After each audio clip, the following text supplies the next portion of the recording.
Shalom adik-adik, selamat hari Minggu semuanya. Ya, kali ini bersama saya Kak Daniel akan membimbing adik-adik semua di acara sekolah minggu hari ini. Oke, kita sebelum kita memulai ibadah sekolah minggu, kita harus berdoa ya. Tutup matanya, lipat tangannya, mari kita berdoa. Ikuti Kak Daniel berdoa. Tuhan Yesus, kami anak-anak-Mu ingin memulai ibadah sekolah minggu. Tuhan, berkati dari awal, pertengahan, hingga akhirnya. Terima kasih Tuhan, di dalam nama Tuhan Yesus kami sudah berdoa. Haleluya, haleluya, amin. Yeay, pintar adik-adik semua. Oke, kita akan menyanyikan pujian, yaitu kucing meong-meong, kambing embek-embek, katak teyok tek belum. Adik-adik tahu ya? Oke, kita akan nyanyikan pujian itu. Harus semangat ya menyanyikan pujiannya. Let's go.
Ya, gimana adik-adik? Seru kan pujiannya?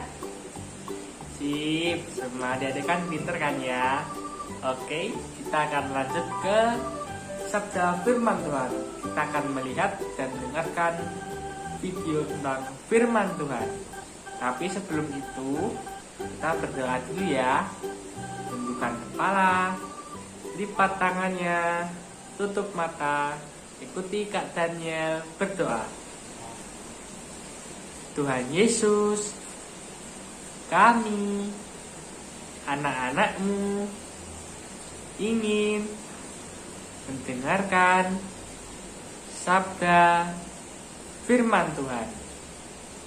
Tuhan berkati kami supaya dapat mengerti tentang firman. Terima kasih Tuhan, di dalam nama Tuhan Yesus kami sudah berdoa. Haleluya, haleluya, amin.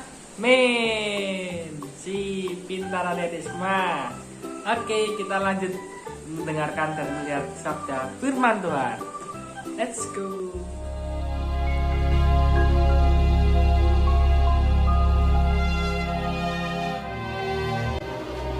Dan Filipus pergi ke suatu kota di Samaria dan memberitakan Mesias kepada orang-orang di situ. Ketika orang banyak itu mendengar pemberitaan Filipus dan melihat tanda-tanda yang diadakannya, mereka semua dengan bulat hati menerima apa yang diberitakannya itu. Sebab dari banyak orang yang kerasukan roh jahat, keluarlah roh-roh itu sambil berseru dengan suara keras, dan banyak juga orang lumpuh dan orang timpang yang disembuhkan. Maka sangatlah besar sukacita dalam kota itu. Seorang yang bernama Simon telah sejak dahulu melakukan sihir di kota itu dan mentakjubkan rakyat Samaria, serta berlaga seolah-olah ia seorang yang sangat penting. Semua orang, besar kecil, mengikuti dia dan berkata, "Orang ini adalah kuasa Allah yang terkenal sebagai kuasa besar." Dan mereka mengikutinya karena sudah lama ia mentakjubkan mereka oleh perbuatan sihirnya. Tetapi sekarang mereka percaya kepada Filipus yang memberitakan Injil tentang kerajaan Allah dan tentang nama Yesus Kristus. Dan mereka memberi diri mereka dibaptis, baik laki-laki maupun perempuan. Simon sendiri juga menjadi percaya. Dan sesudah dibaptis, ia senantiasa bersama-sama dengan Filipus dan takjub ketika ia melihat tanda-tanda dan mujizat-mujizat besar yang terjadi. Ketika rasul-rasul di Yerusalem mendengar bahwa tanah Samaria telah menerima firman Allah, mereka mengutus Petrus dan Yohanes ke situ. Setibanya di situ, kedua rasul itu berdoa supaya orang-orang Samaria itu beroleh Roh Kudus.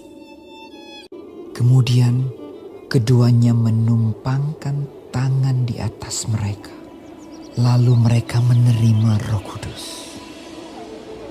Ketika Simon melihat bahwa pemberian Roh Kudus terjadi oleh karena rasul-rasul itu menumpangkan tangannya, ia menawarkan uang kepada mereka serta berkata, "Berikanlah juga kepadaku kuasa itu, supaya jika aku menumpangkan tanganku di atas seorang, ia boleh menerima Roh Kudus."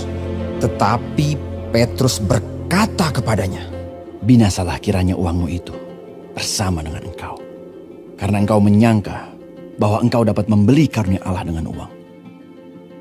Tidak ada bagian atau hakmu dalam perkara ini, sebab hatimu tidak lurus di hadapan Allah. Jadi bertobatlah dari kejahatanmu ini dan berdoalah kepada Tuhan, supaya ia mengampuni niat hatimu ini. Sebab kulihat bahwa hatimu telah seperti empedu yang pahit dan terjerat dalam kejahatan." Jawab Simon, "Hendaklah kamu berdoa untuk aku kepada Tuhan, supaya kepadaku jangan kiranya terjadi segala apa yang telah kamu katakan itu." Setelah keduanya bersaksi dan memberitakan firman Tuhan, Kembalilah mereka ke Yerusalem dan dalam perjalanannya itu mereka memberitakan Injil dalam banyak kampung di Samaria. Gimana adik-adik? Seru kan firman Tuhannya? Nah, ayat hafalan yang kemarin masih ingat nggak? Harusnya masih dong, adik-adik semua kan pintar. Nah, sekarang ada hafalan yang baru loh. Oke, coba kita buka Alkitab kita di Kisah Para Rasul 8 ayat 22. Ya, kakak ulangi ya. Kisah Para Rasul 8 ayat 22 yang berbunyi, jadi bertobatlah dari kejahatan ini dan berdoalah kepada Tuhan supaya Ia mengampuni niat hatimu ini. Kak Daniel ulangi ya. Jadi bertobatlah dari kejahatanmu ini dan berdoalah kepada Tuhan supaya Ia mengampuni niat hatimu ini. Jadi kita baca di Kisah Para Rasul 8 ayat 22. Jadi bertobatlah dari kejahatanmu ini dan berdoalah kepada Tuhan supaya Ia mengampuni niat hatimu ini. Nah, mudah kan adik-adik? Harus bisa ya. Kita belajar menghafal sambil membaca kitab firman Tuhan. Nah, sekarang kita sudah selesai nih pada sekolah minggu. Kita akan berdoa penutup ya. Ikuti Kak Daniel berdoa. Tundukkan kepala, lipat tangan, tutup mata. Ikuti Kak Daniel berdoa. Tuhan Yesus, kami, anak-anak-Mu, sudah mengikuti ibadah sekolah minggu. Tuhan, terima kasih karena telah menjaga kami dari awal, pertengahan, hingga akhirnya. Terima kasih Tuhan. Di dalam nama Tuhan Yesus kami sudah berdoa. Haleluya. Haleluya. Amin. Yeay, pada sekolah minggu sudah selesai. Shalom adik-adik. Kita akan lanjut hari minggu berikutnya. Dadah. God bless you.